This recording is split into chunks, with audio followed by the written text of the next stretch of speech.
woman and suffered a horrible death. The killer, a young teenager. And I have scars on my hands from my crime. Her great niece. The person that loved me the most, I took her life. Christina Fetters became the youngest person ever sentenced to life in Iowa.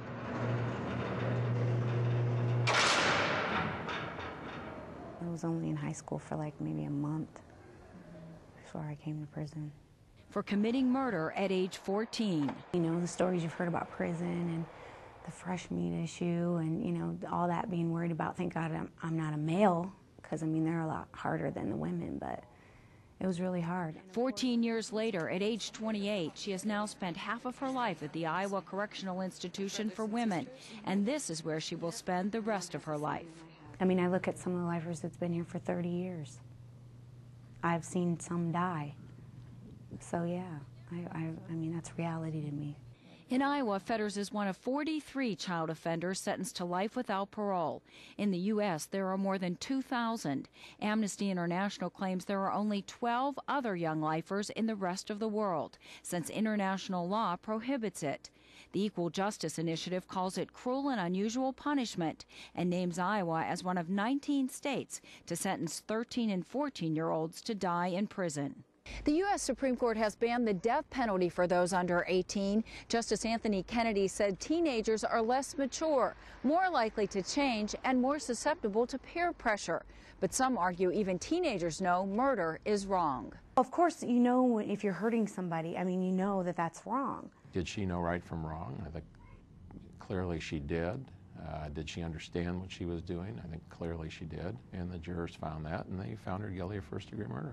Polk County Prosecutor John Sarcone doesn't believe Fetters deserves a second chance. When the method of death is such that you're beating someone with a frying pan, stabbing them, the amount of time it took for her to do what she did clearly indicates that she could form specific intent to kill and did.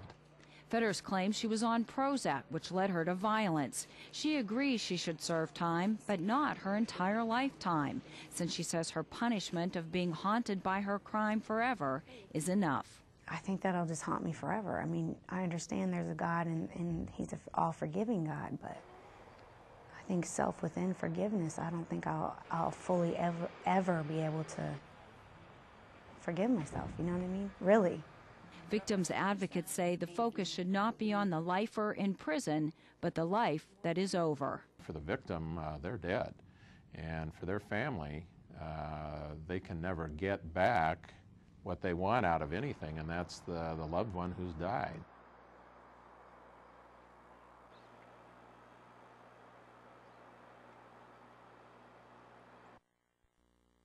I'm still responsible for it by law. After 23 years behind bars, Christine Lockhart says every day when she wakes, she wants to go home. I've been here more than half my life. More than half my life. She was the first female juvenile in Iowa given life without parole at age 17. Lockhart did not kill anyone, but sat in the car when her boyfriend stabbed a man during an armed robbery. She was charged with felony murder. He said, "Oh, I'll be out in a minute." Well, then when he came out, he was hysterical, screaming, you know, "I killed him, I killed him." Well, I didn't even believe him.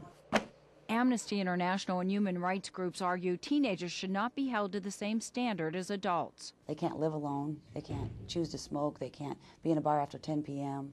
But yet, on the other hand, they can go through a murder trial all by themselves and have every decision that's made rest solely on them. Some psychologists claim young brains are not yet developed to control impulses. Kids don't consider consequences, and locking them up for life ignores the potential for change. If you look back at yourself at 14, are you the same person that you are when you're 25?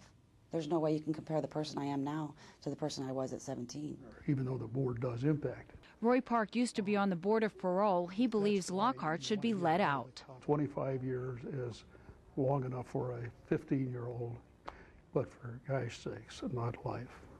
It doesn't make any sense. Park says it costs the state $20,000 to $30,000 a year to keep them incarcerated for some 60 years. The next question is, how would they serve themselves and society outside of the system?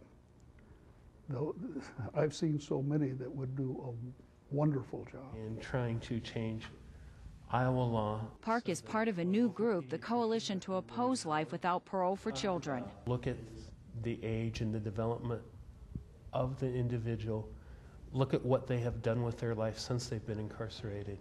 They want to change the law to give a young person the possibility of parole. Under fairly new guidelines, youthful offenders are now treated differently from the other inmates. Teenagers coming in here now would be kept away from the other adult women. Polk County Prosecutor John Sarcone believes they should stay behind bars. Their sentence gets commuted, they get out, and they turn around and commit other murders. So I think we have a good system here in Iowa, and we have a very low murder rate compared to the rest of the country. But this group believes many could become productive members of society if given a second chance. They need help, and unfortunately the system isn't necessarily geared to help like it could or should. It's more a holding pattern as opposed to a rehabilitating pattern. I don't have any sympathy for someone who takes someone's life in a brutal fashion and then says, "Oh, excuse me, because of my age." There are some I know should be in for the rest of their life, but there are many that ought not to be.